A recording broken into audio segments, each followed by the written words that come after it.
Kalali Dobe out of Calvert County, Maryland. I just got one question for you today. I got one question for you today. This goes way back when you first started talking to us. You talked to us about buying your freedom papers. You got a chance to employ yourself and kind of get out of the, of being employed by, other people in it. And so I wanted to ask you, how important was that for you? Was that an initial goal that you always had and you finally was able to realize it? And how impactful has that freedom been in helping you to grow, take advantage of opportunities, and also to take on a risk in your own business as you've been growing it? In 2005, I got married in 2005. We started an organization in 2008. So I was only 3 years into my marriage. And so that's pretty much still newlywed, right? And Right. then that same year or so, I was told I would never be able to conceive a baby Right. and that we should just consider adopting.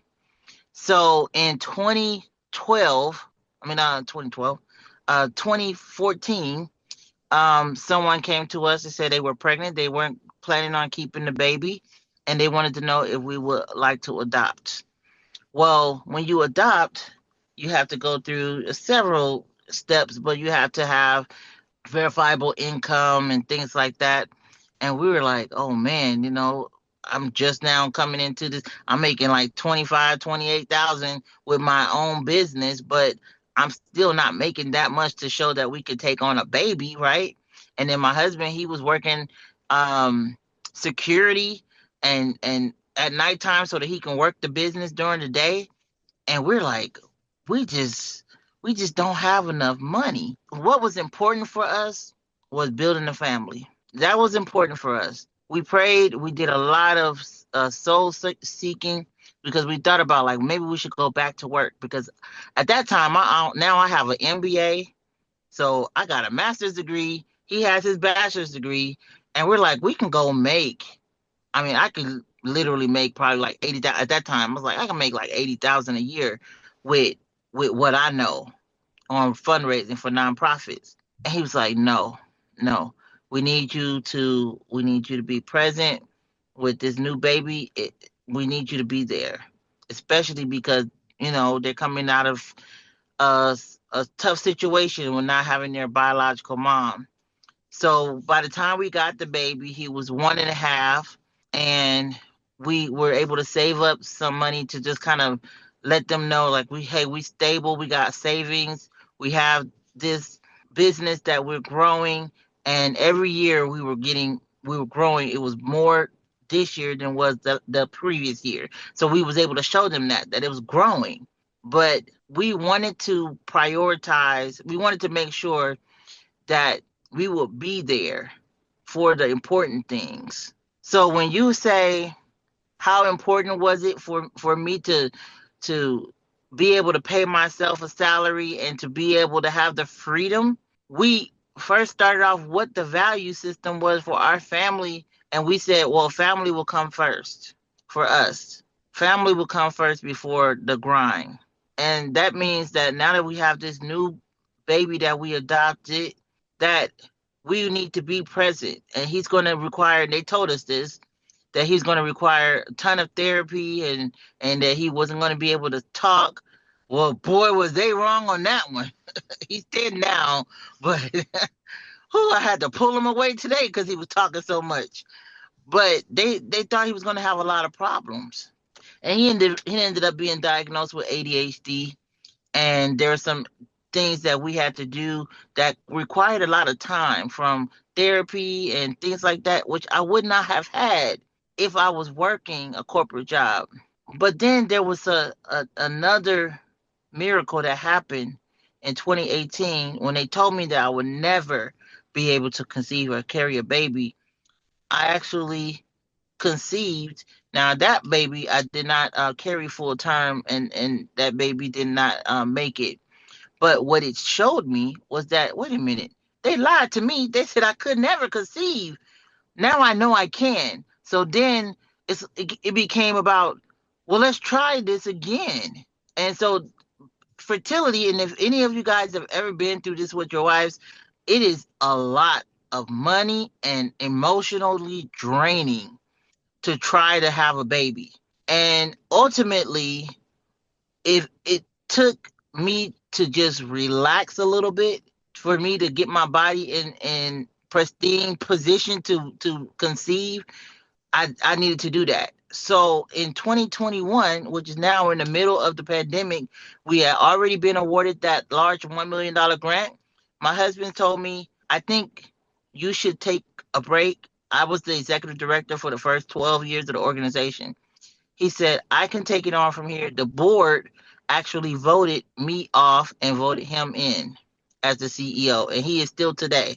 He's doing a great job. I was a little nervous because I'm the one with the education, the not just the education background, but the nonprofit development background. I'm the one that does the grants and things like that. So I was a little nervous about him taking over the business full time. But I needed to do that because I needed my body to rest. I had not rested since we started Opportunity Now, and my body was just like, you just need to stop. As soon as I stepped down, I conceived again. And now I have a 2 year old and I'm 46. Whose bright idea was that? I don't know. Well, Oh my goodness. I can identify with that. My 7 year old, my 5 year old in here running around while we doing this podcast, and I'm 46. See, So see. You're like, why did I wait so long? I Like was I just went. talking about that. I was just talking about that like a couple weeks ago. I was go with my wife. I was like, why did we wait so long to do this? See, You're supposed to I do don't. these things at certain times, man. I'm tired now. I'm tired. I'm tired. I'm tired. Oh my goodness. But you know what? The fact is that I was able to rest because I had to be on bed rest. That we knew that I was a high risk, right? I was 44, so I was already high risk. But also, I didn't need to have the whole like, how are we going to make it tomorrow, like on my mind while I was going through that. I had that grant, that $1 million grant. It gave us so much cushion, and it gave us so much flexibility. I know now, man. Oh my goodness. Having money, like I know what it's like to not have money, and I know what it's like to have money. And having money is so much easier. It's way better. It's way better. It's way better. I don't care what nobody say. You can tell me what I know what it's like to be broke, and I know what it's like to not be broke. And I really like not being broke all the time, right? And even when you get to a higher level, it's not like things don't ever get tight, but I know at least I can pay my bills. Now I might not be able to like go on the vacation that I want this year, or some, because we're doing a lot of things now where we're making a shift where businessgrants.com is concerned. Businessgrants.com is a newer initiative that caused us to shift our focus on a technology that cost almost six figures to create. Well, somebody got to pay for that. And guess what? I don't have a grant for this yet, but I applied for one that's $100,000.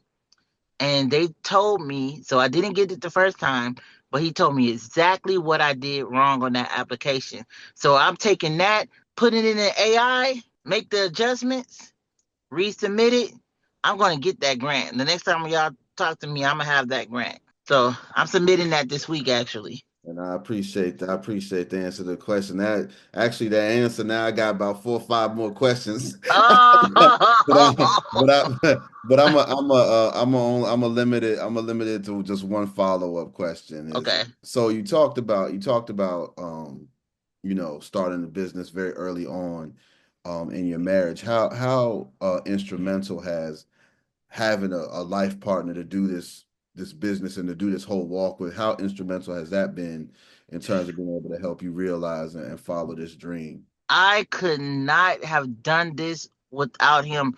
We have the perfect partnership because he does not step on my toes and I don't step on his. He knows what I'm good at, and he like, you do you. One of the things that what I love about how we work together, how well we work together, is he knows that I have the strengths that he doesn't have. He understands that. And because he understands that, he doesn't try to undermine me when I have, for example, I mean, I was the one that brought this grant to him. I said, it's going to be a big undertaking, but I think I can do it. I think I can apply for it. I think we can win it.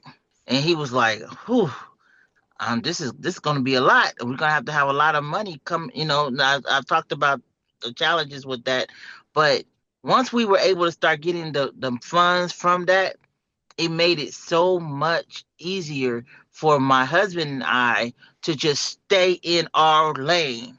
We always say this. I always tell him, is that your lane or my lane? Is that your lane or my lane? And it's a joke now, but it used to be a problem for us earlier on because he didn't like it when I would jump in his lane. He's operations. He is, when I tell you, he's like the operations guru. He can see the problem before it even happens, which is good. I can't do that. I'm not that person. But when it comes to finding money, grants, contracts, writing, because writing is my skill. That's why I win grants, because before AI, I had grants before AI, but now that AI is here, my grants is doubled because I know what to put in AI because I'm a grant writer, right? Right, right. So he's like, I'm not gonna go in your lane and tell you how to write grants. Just like you're not gonna come over here and tell me how to do operations. We have that level of respect for each other at this point that I can pretty much have confidence in knowing that whatever direction he's taking the organization is in a good direction. I don't even question him anymore. I used to earlier on when I wasn't sure how he was going. I was like, what? That doesn't make any sense. He'd be like, trust me, it's gonna work out. Trust me. I'd be like, but he'd be like, come on, Ty, you what we said we made this agreement not to cross into each other's lanes. Okay, you right. We had to make that agreement because we was stepping on each other's toes, and then what was happening was our employees would say, "Well, Chris said such and such," which was the opposite of what I said. Mm. And I was like, "Oh no, we can't have this because now our employees are like kids. If they see the friction in us, they gonna play to that. You know what I'm saying? They gonna be Yeah. like, oh yeah, well that's what Ty said. Ty said we could take our lunch breaks at this time, and then you coming in, you saying no, take your lunch break at this time. So who do we listen to? You or her? Well, she the executive director who's over you, and he's like telling them, well, she's not over me.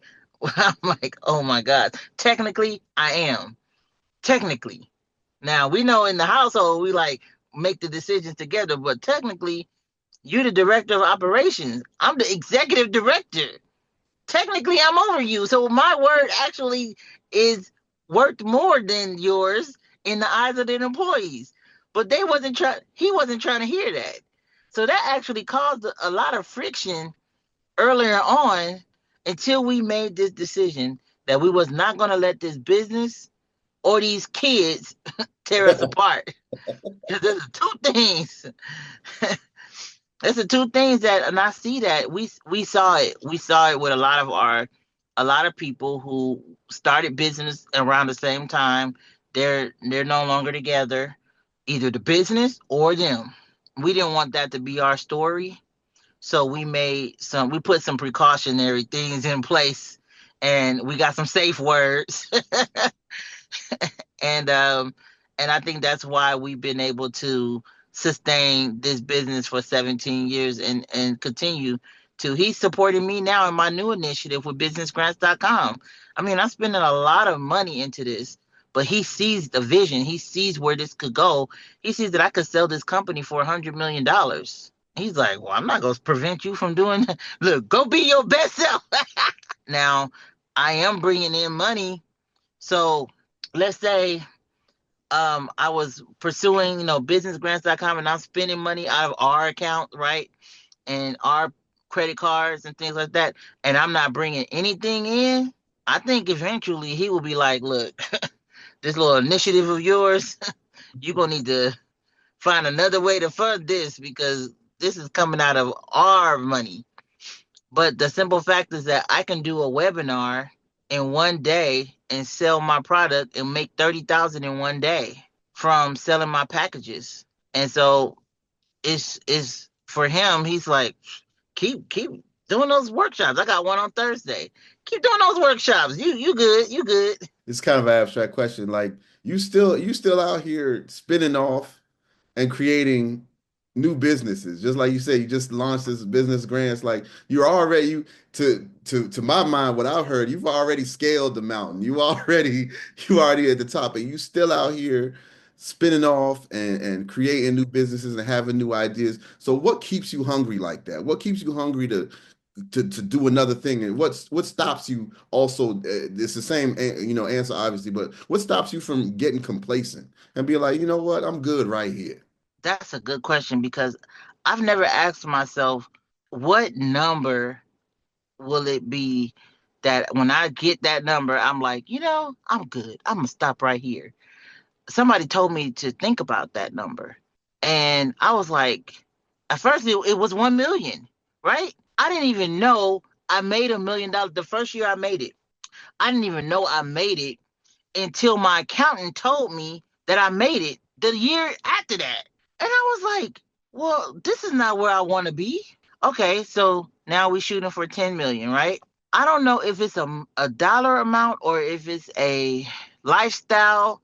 Now, I'm not talking about like the lifestyle of rich and famous, like that type of lifestyle. I'm talking about like there's things that I want to do. Like I want to give away money for a living. That's called philanthropy.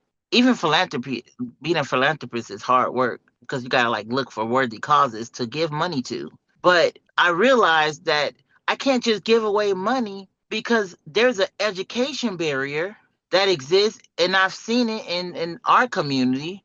There's an education barrier that exists that there's some people who, if you give, this is the number one reason what happens when athletes get their first million, what happens when rappers get their first million. I just saw go to Club Shay Shay page. He had Lil Yachty on there last week, and Lil Yachty talked about his first week, him blowing $1.3 million in the first week. Well, the first week he got it. Now he's made it back, but the lack of education, financial literacy is one thing, but there's something about not ever having seen that much money before and then all of a sudden getting it. And something happens in the psyche that says, spend it all, right? But there's something about wealth generation that we're trying to teach our kids that something that we've never experienced. And so as a result, we're teaching them the wrong things.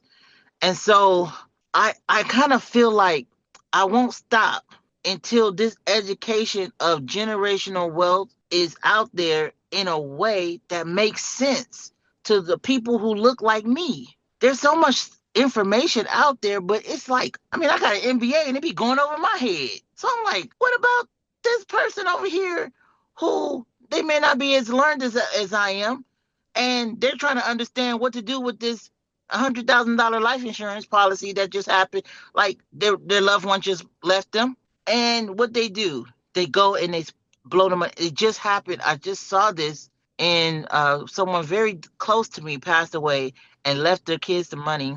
And the first thing they're doing is, we're gonna go buy depreciating. Now this is what I hear in my head: depreciating assets. But they said, "Oh yeah, I gotta go get me. I'm gonna get a new car, and I need some more clothes." And all they kept talking about was depreciating assets. And I said, "Whoa, whoa, whoa, whoa, whoa! Nobody not gonna talk about the stocks we're gonna buy. Nobody not gonna talk about the real estate you're gonna buy. Oh no, we're gonna sell the house. And we're gonna take the cash. No, please don't do that. But no, we need the money. We need the money." I felt this like almost like a grieving in my spirit because I know that in 3 years they're gonna be broke and they're gonna be right back where they started, and they're gonna wish they did not sell that house that they could be getting rental income from, because it's like the house barely have a mortgage. I mean, they could pay the house off. The house barely have a mortgage. They could rent the house, get $3,000 a month from the house, live off of that, live off of that. They pull a little bit of equity out so they can have a little cash in their pocket. Take that cash though, some of the cash, go and buy another property that you can live in, and then As that property is appreciating in equity and the other property is already appreciating in equity, then you can just keep doing that auto repeat every 2 3 years. Pull the cash out, put a little bit of cash out of that house, go and buy another property, rent it out, and just keep doing that. I got residual income coming in every month. What's this? The second I've been looking in my bank account all weekend, looking to see when those tenants are going to deposit that money, the rent. I cannot allow my people to be destroyed because of lack of knowledge. And so as a result, I cannot stop educating. So I don't care how much money I make. I know that as I make more, I have to make my access not as accessible because sometimes people come after you for different reasons. And that's, it's happening now. But I still have to be available to give this education to people who look like me, and then create a platform where they can go to get some additional resources so that they don't have to be left behind and then leave their kids with nothing. I can't do it. I just feel like I have a moral obligation now that I know. I didn't know this. I come from two poor parents. I didn't know any of this information. I acquired this knowledge over time. And then someone said, you know what? I call him my rich uncle. He's like my rich uncle. He's like my rich. You ever read that book, Rich Dad, Poor Dad? Yeah, yeah, I got it. Okay. So I have a rich dad and I have a poor dad, but he's like my uncle. And he's the one that sat down and talked to me about wealth generation and how we should always be looking for ways to accumulate through asset building. And that's when I started thinking about things totally different. So if I were you, and then anybody who sees this, what fires you should also be the thing that pains you. And for me, it's the lack of education. I appreciate that. That's awesome. Seems like you really got, a heart for service and you really want to, serve people. And I've found that the people who really want to serve and solve problems are ultimately the people who are successful because there's always fires to put out. So Yeah, yeah. more power to you. More power to you. I really, really Thank you. appreciate it. Thank you so much. That's what I'm talking about. Ty Woods, are you enjoying yourself on Black Men Sundays? Yeah, I'm loving these questions. It's making me think. Like, I wasn't actually thinking about that, but now you got me thinking about what's next. Like, okay, I do sell, let's say I sell businessgrants.com for $100 million, which is my goal, right? Okay, I sell it for 100 million. Now what? Okay, I got the money. Now the money is not, I can tell you now that the money is not going to be a satisfier for me. It's just going to be a catalyst, a tool for me. I could lose it all. I don't care. Money for me is a tool. I don't have no unhealthy attachment to it. You keep mentioning businessgrants.com, businessgrants.com. Let's talk about that. So businessgrants.com was birthed out of my need for other people to find out about grants without calling me. So I saw the business for sale. I couldn't believe it was for sale for like $30,000. So I was like, let's take the money out of my house. I was taking money out of my house. So I took some money out of an asset and I bought it. And then I got approached by a couple of people who are investors in Silicon Valley, and they're like, "Hey, what you're building over here, we know is going to be big because your business initiative, your 1 million business of initiative, your education platform, all of that is not happening with some of the other competitors that they seen in the grant space. And now we are in the process of integrating AI into our platform, which is why it's costing me so much money. But what AI is going to do is take the hard part out of looking for grants and applying for grants. So now you don't have to spend time combing through all of these grants, clicking on it, trying to see if this grant is going to be a good fit for you. AI is going to tell you, nope, this grant is not a good fit for you. I told my developer, I think I want my AI to sound like me. I want the AI to say, what you doing applying for this grant? Click off of this. But I want people to understand that there are just some grants you should not even be applying for. Stop wasting your time. But also, if you do find a grant, through the platform or any other platform, how do you write the grant? How do you write the proposal?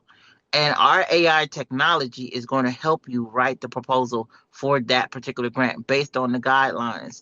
That's going to be a game changer because now I've taken the two biggest issues that we've done surveys all across the country, and the survey, the two biggest issues. Number one, where do I find grants? Number two, how do I write grants? Are about to be solved in the next version of businessgrants.com, which is going to be released on April 15th. So just be on the lookout for that. And I will give you guys a code where you can have access to businessgrant.com for free for a year once we release the new system. Oh yeah, that's what I'm talking about. Oh yeah. Wow, that's awesome. And I have one more question for you because earlier we were talking about the nonprofit and having a mission. How do you qualify though as mission based? So I always tell people, oh, I got a book. I have a book that just was released last week, but it's called Seven Proven Steps to Building a Highly Successful Mission Focused Business.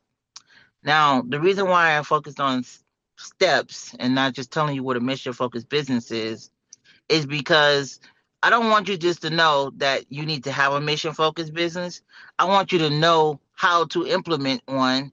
And then if you already have a business, how do you shift your business so that it's now more mission focused and not just a money maker. Like our business makes money, but it also has a mission.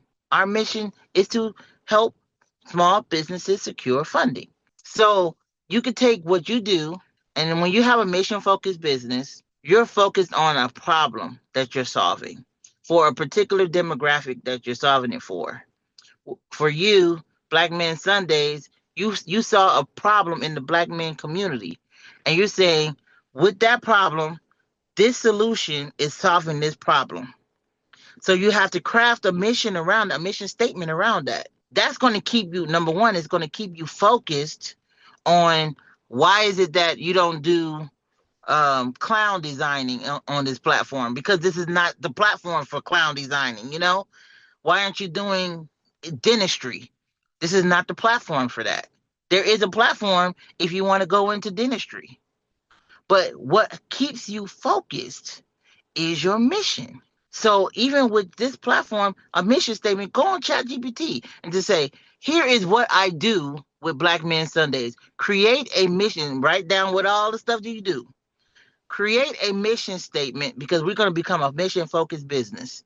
Create a mission statement, make it no more than 2 sentences, because a mission statement should be to the point, short and to the point. For Opportunity Knocks, the mission statement is to empower youth to make positive and smart choices while increasing opportunities in the arts, education, community service, and bridging cultures. How do I know that mission statement? Because we make our employees memorize it during orientation. They have to say it like 50 times. By the time they leave, they like, the mission statement is.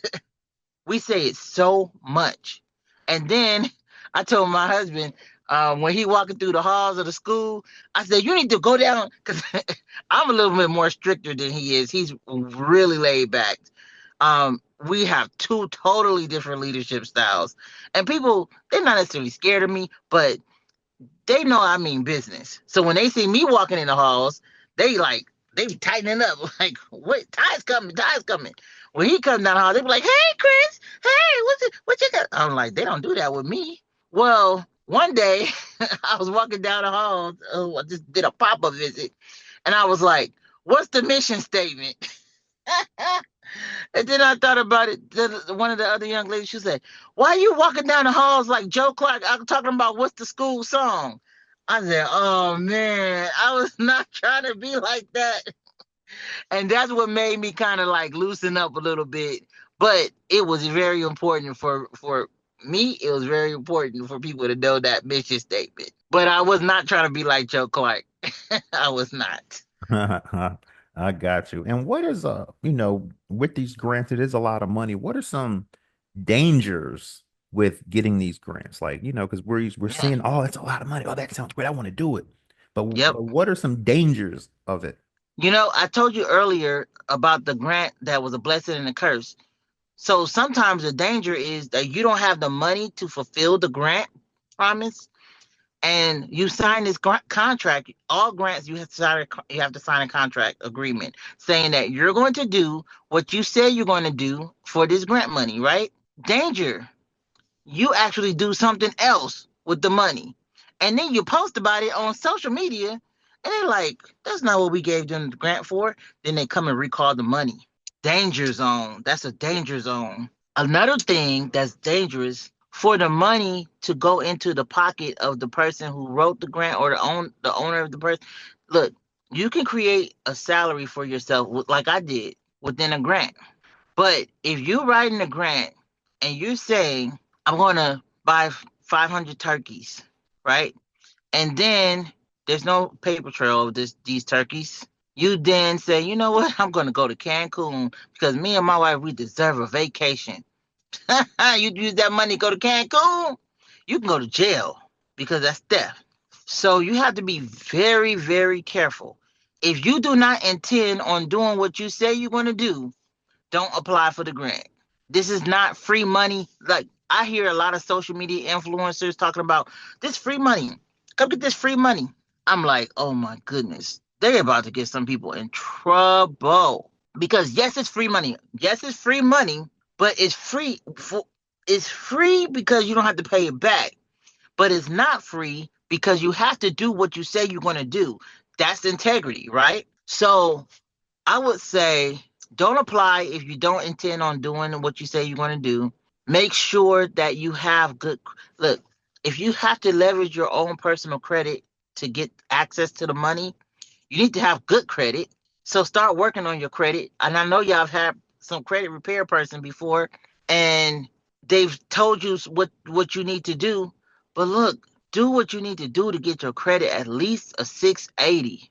At least 750, that's like ultimate. But between 680 and 720, you can get a lot done with that, right? With Capital One and Chase Inc., on the business side, you can get pretty large limits.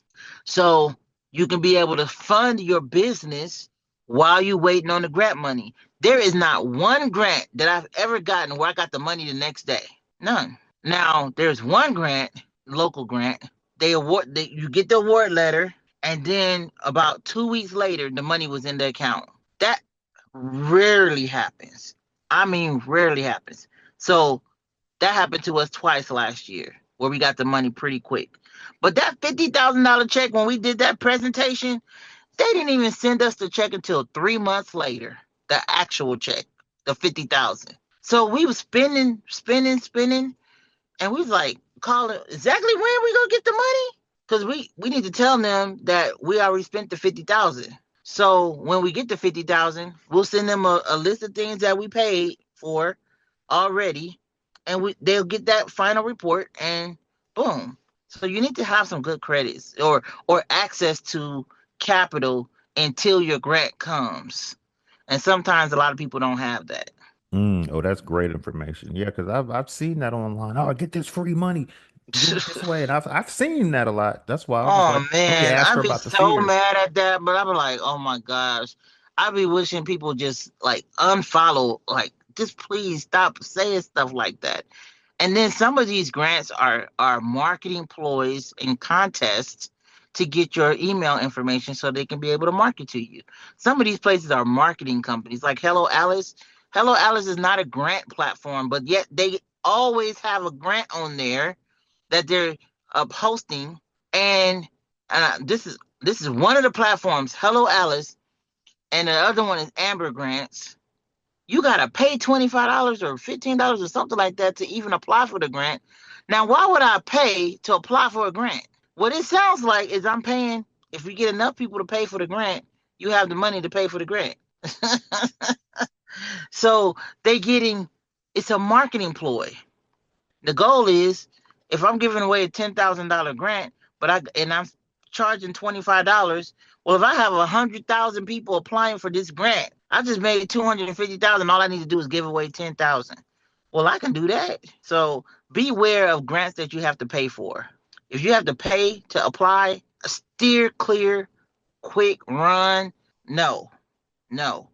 Grants are a true grant has a mission. The foundation or the philanthropist, they have a mission, and that mission is usually supported by a mission statement of a community, a certain problem that they're trying to solve in a community or demographic. And you'll see that on their website. So beware of these grant scams that's out there. There's so many grant scams. If you are asked to pay, don't do it. If you are being asked for a lot of personal information or social security number, like, please do not put in your social security number for a grant application. Nobody, not even the state or the federal government, ask you for your social security number for a grant application. Nobody that's bona fide will ask you for your social security number. So please do not put in your personal identifier information into a grant application. I've been hearing about some horror stories about that. Is there anything that you wanted to speak about that we didn't ask you? No, actually, you guys did really good with the questions. Yeah, yeah. This Black Man Sundays won't play over here because we're trying to get the information out there, and you were talking that talk, so we was just letting you cook. Yes, I was in the kitchen. Oh yeah, you was In the doing it. kitchen. You You know, definitely. I mean, it's all in here. It's all experience. This is 17 years as an entrepreneur, but 25 years in nonprofit development, and I've been doing this for a very long time. I don't know how. That means I started like when I was 5. Now, but anyway, I was like trying to figure out how I can be a huge blessing to this community because somebody's going to be watching me and they're going to be like, you know what?